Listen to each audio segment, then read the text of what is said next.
Sim, Rodrigo, você já me conhece, parece que eu falaria 1 hora de cada assunto, mas é que eu coloco tanta paixão nas coisas que eu gosto. Consegue ver o jeito que ele fala, pelos olhos. E a política também, você...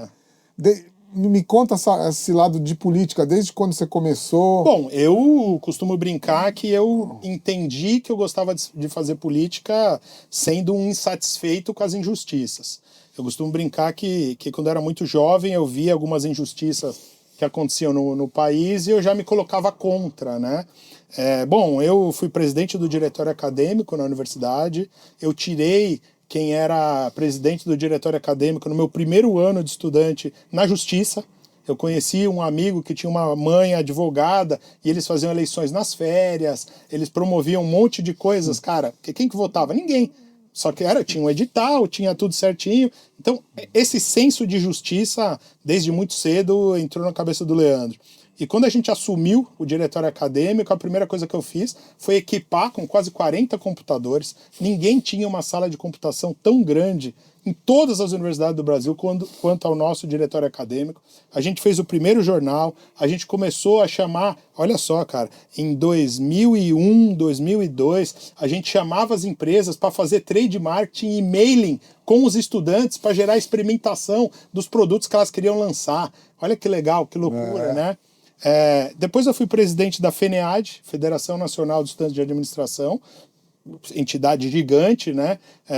Representante de todos os cursos de administração do Brasil. A gente tinha o prêmio FENEAD, que até hoje é o maior prêmio social para estudantes do Brasil. É um prêmio maravilhoso, tem o patrocínio da Fundação Kellogg, da Fundação Konrad Adenauer, da Fundação Ford. E uma coisa legal, a gente tinha o Geração Empresa. O Geração Empresa era um concurso de empreendedorismo para o estudante de administração que não queria ser empregado, que queria ter a sua empresa. E eu brinco com todo mundo, olha que loucura, né? A gente estava lá atrás, começando a já pensar numas startups, que hoje a gente fala tanto, né? Sim. De empreendedorismo, de startup, de fazer um pitch, trazer um acionista. Puxa, no ano de 2002, junto com o Sebrae, maravilhosa instituição que sempre apoiou. Depois da FENEAD, eu tive uma percepção bem legal, que eu descobri que a União Nacional dos Estudantes, a UNE, né, servia, na verdade, para patrocinar o comunismo, para patrocinar a esquerda, para patrocinar o MST, e eu fiz questão de disputar a eleição da UNE.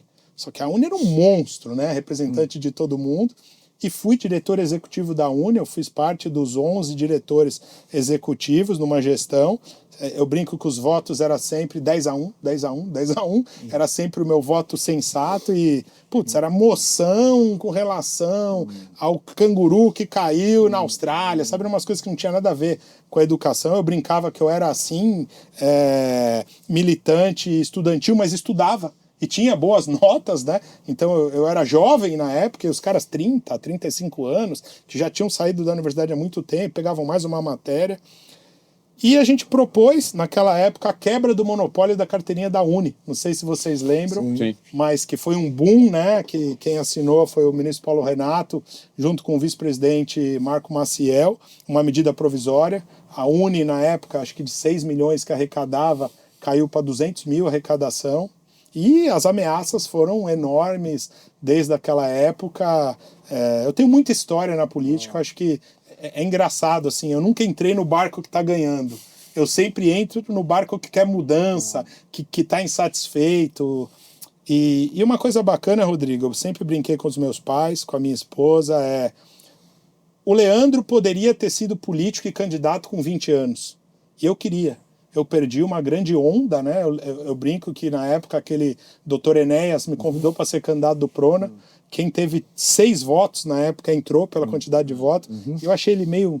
Puta, falava perto de algumas coisas que eu acreditava, mas o jeito dele era muito estranho, né? E eu acabei... Mas era um gênio, né? Era uma pessoa... Depois, estudando tudo que ele dizia, tamo aí. Até hoje, né? As coisas que ele dizia...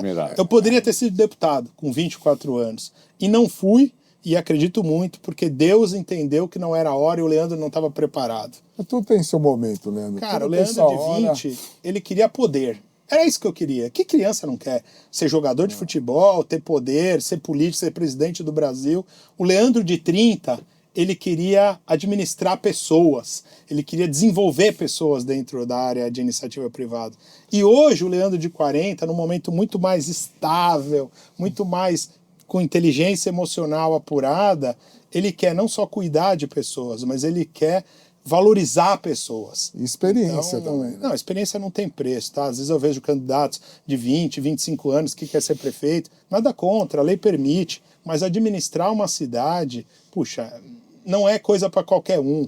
Então exige um preparo, você tem que entender de legislação, você tem que entender de lixo, você tem que entender de saneamento básico, você tem que entender que a importância da água, ela está muito atrelada também à saúde. Hoje, por exemplo, nossa cidade de 1,6, 1,7 bi, perdendo receita ano a ano, tem regiões que não tem água encanada. Isso é inconcebível em 2024. Eu não estou falando da África, não. Eu estou falando de uma cidade que tem 30%, que é Alphaville, do 3 até Alphaville 2, que é uma sociedade que hoje privilegiada, e na mesma cidade tem gente que não tem água encanada, e que muitas vezes chega para mim, poxa, Leandro, tudo que eu queria é se você conseguisse puxar uma mangueira com um ponto de água lá. Poxa, isso aí é de cortar o coração. Então, administrar é você valorizar primeiro quem mais precisa, sim, mas sem se esquecer, sem você esquecer daquele que são os alicerces. Então, por exemplo, Santana de Parnaíba, ela tem que valorizar o seu Alphaville, primeiro com uma redução de imposto, com uma valorização de segurança, com você que é empresário de Alphaville e tem a sua empresa em São Roque, em Jandira, em Barueri, porque tem um ISS mais competitivo, devolva a sua empresa para Santana de Parnaíba, você já mora aqui, você já vive aqui, é valorizar o cidadão como empresário, gerar emprego. Hoje a nossa cidade, o jovem da nossa cidade não tem emprego. Muitos dos jovens são obrigados a trabalhar na prefeitura, nos programas pró-jovem que propõe a prefeitura, porque não se atrai emprego de qualidade para o jovem da nossa empresa. Então, é cuidar de pessoas. Olha que legal, a gente dá a volta, né? Tá falando de saúde, de segurança, de empresariado, mas no fim é saber cuidar das dores que as pessoas têm. E é isso que o PL quer promover. O PL quer ser, sim, uma alternativa há 20 anos de uma cidade sem oposição, que sim teve avanços e a gente reconhece, sim são ideias de talvez de um outro momento. Agradeço sim aos prefeitos anteriores por toda essa evolução que a cidade fez, mas está na hora de dar um outro passo. E para dar esse outro passo, não é com um não político, é com um político com experiência empresarial para realmente focar nas prioridades. E focando nas prioridades, a gente vai chegar bem longe. Leandro, não, é para aqueles que pensam, mas será que isso vai dar certo? Né? Será que isso, realmente, isso que o Leandro está falando, será que não é uma coisa que na cabeça funciona, no cérebro, mas na prática não funciona? Eu vou lembrar, eu sou de uma época que os colégios, né, públicos eram melhores que os colégios particulares. Então eu tive muito orgulho de estudar no Caetano de Campos, era dificílimo entrar lá, né? E eu estudei lá, então eu tenho uma base depois da língua portuguesa, né? Que eu tive aula lá com o Domingos Pascoal Segal, o maior escritor da língua portuguesa, de livros, né, sobre a língua portuguesa, e eu tive aula com ele lá, ele não dava aula frequentemente, mas algumas aulas eu tive. E isso depois da minha carreira acabou me ajudando muito. Então, essa qualidade que você está falando, que o funcionário público pode ter, o orgulho que ele pode ter, é uma fórmula que já existiu um dia. Então, quer dizer, se alguém duvida, né, não precisa duvidar, porque ela já existiu, dá certo, e os cidadãos, né, as pessoas acabam sendo mais felizes, né, com isso, acabam tendo orgulho daquilo que fazem. Né? E um grande exemplo, né, de que a gente vem conversando na nossa cidade. Hoje, a Prefeitura de Santana de Parnaíba saiu do centro da cidade e foi para perto da Aldeia da Serra, tá? Num centro administrativo maravilhoso, um investimento de 70 milhões, em média, 70 milhões de reais, e hoje é um prédio lindo. Sim. O que a gente quer, nós do PL? Nós do PL, se um dia formos gestão na cidade de Santana de Parnaíba, nós vamos devolver a prefeitura para o centro, nos prédios históricos que sempre foram, e nesse local onde hoje é a prefeitura, o Centro Administrativo de Santana de Parnaíba, nós vamos construir o maior centro de educação continuada do Brasil. onde as crianças, no contraturno, ou seja, estudou de manhã, ela vem almoçar no centro de educação continuada, ela faz esporte, inteligência artificial, emocional, ela passa por médico, ela passa por dentista. E por que eu quero essa rastreabilidade das doenças e das crianças com médicos dentro da escola? A fila das UBSs da cidade, elas sempre são grandes, normalmente por 2 fatores. Óbvio que tem muita erro técnico também da prefeitura, mas normalmente a criança e o idoso, a terceira idade, são quem mais usa a UBS. Sim. O adulto na faixa de 30 a 55, ele usa menos a UBS. Ele vai realmente quando ele está no último grau. Óbvio, um braço quebrado, um uma dor acidente. muito forte. Então você ter a rastreabilidade das crianças, além de você criar um vínculo de parceria do pai, escola e médico municipal, você desafoga as UBSs com o melhor tratamento para as crianças dentro da escola. E é isso que a gente quer fazer. Ou seja, eu estou falando tanto de mudança, tanto de prioridade. O que é prioridade? Um prédio de 70 milhões para um centro administrativo lindo e para o prefeito sentar numa salinha de ar-condicionado? Ou a gente sim ter uma educação de qualidade sendo exemplo para o Brasil? Eu tenho certeza que se Santana de Parnaíba construir esse centro de educação continuada, a gente vai ser referência no Brasil. E é isso que Santana de Parnaíba quer. Santana de Parnaíba quer se orgulhar de algo. Hoje, Santana de Parnaíba não é cidade de nada. Não é a cidade da uva, não é como São Roque, não é a cidade do morango como Itatiba, não é a cidade, eu brinco muito, dos móveis, por exemplo. Poxa, quantas pessoas de Santana de Parnaíba vêm aqui na Raposo, sabe? Vê as lojas de móveis. Santana de Parnaíba precisa se organizar, precisa ter um plano diretor com um planejamento de cidade para entender o que a gente pode, primeiro, oferecer de mão de obra, de qualificar a mão de obra para atração de empresários para a nossa cidade e trazer desenvolvimento para a cidade. Para a cidade ter, óbvio, um lado de arrecadação, a gente precisa pagar as contas, mas também ajudar o munícipe. Vou te dar um exemplo. A nossa cidade tem uma estrada do Suru, que sai exatamente na Castela, onde a gente poderia usar, como é feito na Estrada do Vinho de São Roque, com uma rota gastronômica, com uma rota de ecoturismo. A nossa cidade, mais de 70% é mata. E o que a gente faz hoje de ecoturismo, de atração de pessoas para poder visitar? Me falaram que Cotia tem agora um parque aquático. Sim. Santana de Parnaíba, infelizmente, é muito linda nos outdoors, mas na realidade aquilo não se transfere, sabe? A gente precisa sim parar para o que foi feito até agora, beleza, a parte de asfalto, a parte de quadra, a parte de parques. É uma cidade que faz muito parque, que eu não sou contra, não. Eu acho que a cidade tem que ter parque. Só que, como é que a gente usa esse parque? Por que a gente não coloca aos finais de semana monitores da prefeitura para fazer, por exemplo, brincadeira com as crianças, para usar o campo de futebol da nossa cidade para treinamento de futebol para crianças? E a gente não vê isso. A gente só vê parcerias que promovem um pequeno grupo a detrimento de uma sociedade maior.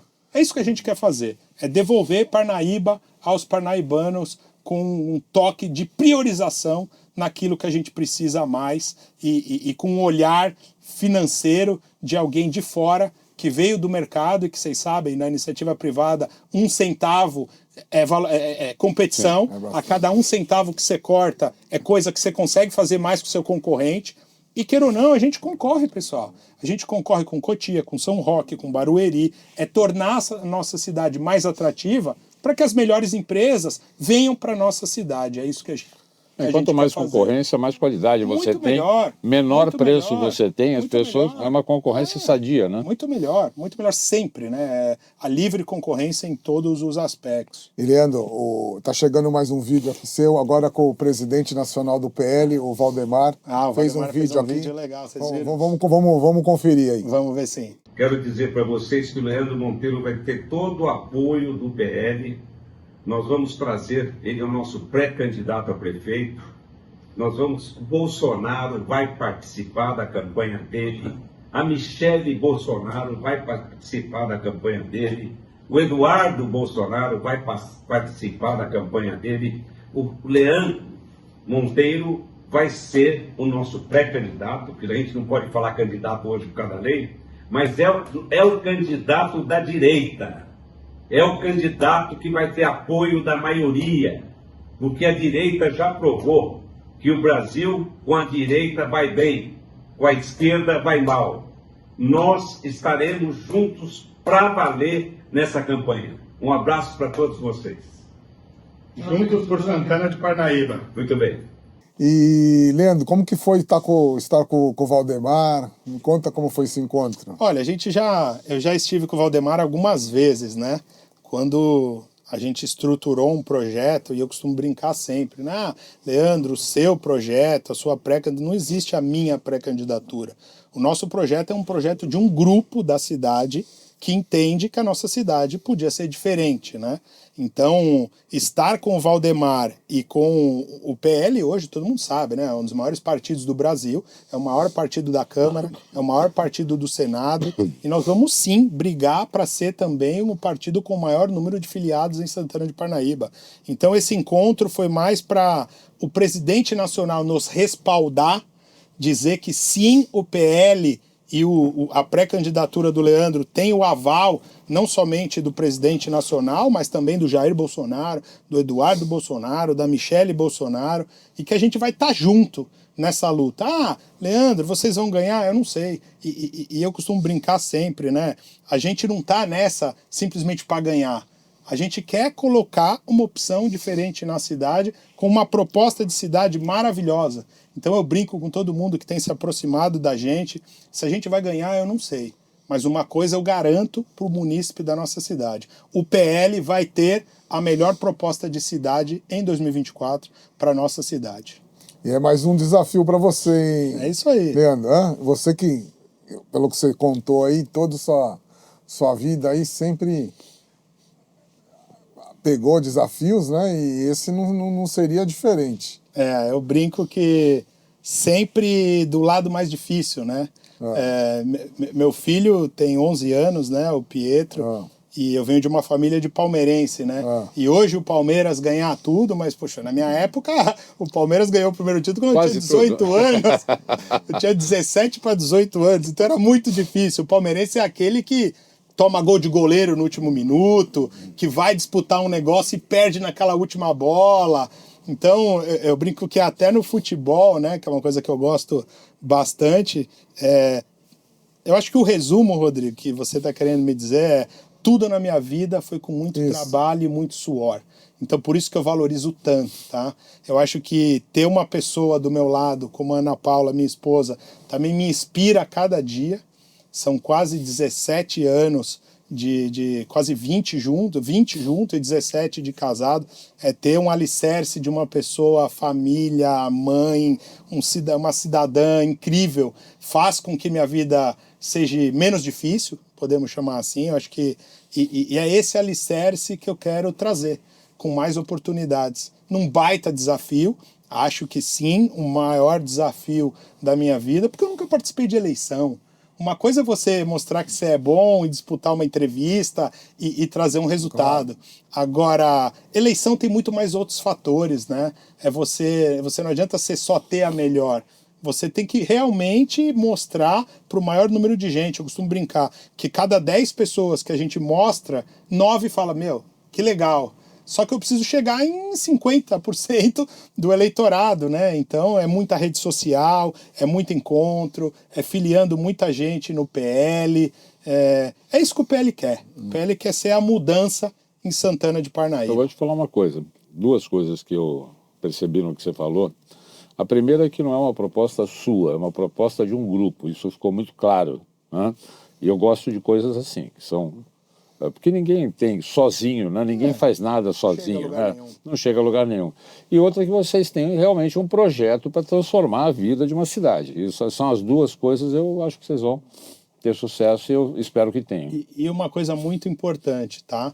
A gente poderia estar com esse mesmo projeto com uma cidade que não tivesse as condições que foram criadas pelas pessoas que vieram antes. É uma cidade que tem um Tamboré, que tem um Alphaville, que tem os outros condomínios que eu costumo brincar adjacentes, que são muito parecidos com os Alphavilles e Tamborés, de uma classe média alta, empresarial muito elevada, que tem uma sociedade da cidade, centro expandido, muito conservadora, mais trabalhadora, e a gente tem uma cidade que é do desespero, da falta de emprego, da fome, da falta de recurso, da falta de água. Então a gente tem dentro de Santana de Parnaíba, assim, um mini Brasil, Sim. que daria para a gente repensar no modelo de administrar e com um orçamento ainda é grande, mas que perde interesse do empresariado investir na nossa cidade a cada tempo. Sim. É isso que a gente quer, resgatar a cidade. Vai ser fácil? É de um dia para o outro que a gente vai fazer isso? Não. A gente tem muito vício ainda dentro da prefeitura. A gente tem que entender e chamar a sociedade para discutir. Será que Santana de Parnaíba quer ser a cidade do sapato, do couro? Poxa, mas não. Então é chamar a cidade para conversar, fazer uma audiência pública do caminho que a sociedade parnaibana quer para o futuro, para os próximos anos, e começar a projetar. E a gente brinca, né? A gente pensa muito no imediatismo do mandato, né? 4, 8 anos. Eu quero projetar a Santana de Parnaíba de 2050. Como vai ser a Parnaíba de 2050? E a gente começa agora, semear, plantar, para que as pessoas que vierem morar na nossa cidade e que os nossos filhos, os nossos netos, possam viver num mundo muito melhor. Eu brinco com todo mundo, Santana de Parnaíba é cortada pelo Rio Tietê, pelo lado de Alphaville, vai até o centro, sai até Pirapora de Bom Jesus e quase chegando em Jundiaí, que é a divisa do Rio também. A gente recebe um rio sujo e devolve um rio muito mais sujo. É inconcebível, no ano de 2024, a gente não ter essa consciência ambiental e que muita gente reclama, poxa, a nossa cidade é infestada de pernilongo, de mosquito, de peste. Teve dengue, um caso de dengue dentro de um condomínio essa semana em Alphaville. É claro, a gente não cuida do rio, a gente não cuida da natureza, a gente não cuida dos criadouros que estão à volta do nosso rio. E a sustentabilidade tem que ser um pilar. E eu brinco com todo mundo, né? Santana de Parnaíba, com todos os condomínios que eu falei, dentro de Alphaville, a gente tem um dos maiores telhadil da região. E a gente tem também o Trópico de Capricórnio, que atravessa Santana de Parnaíba, permitindo uma captura de energia solar a níveis muito interessantes. Por que a prefeitura não pensa em criar uma empresa municipal de energia financiando, através da iniciativa privada, de bancos parceiros? Porque existe uma série de soluções para você financiar a juros realmente competitivo, para que as pessoas de Alphaville e da cidade que queiram instalar captura de energia solar nos seus telhados, ela capte energia solar das casas e gere energia gratuita na cidade. Por que a gente não trabalha dentro da onde não tem água, de poços artesianos? Hoje a tecnologia de poço ela é tão avançada que um poço com uma captura de 40 mil litros por hora custa 100 mil reais. Para você fazer um posto desse, você consegue atender 1000 casas. E isso é uma contrapartida que se a gente ficar, mas é a Sabesp, é o contrato. É vontade política. A vontade política de fazer é o que vai nos diferenciar aos não, e aos que só aumentam imposto em nossa cidade.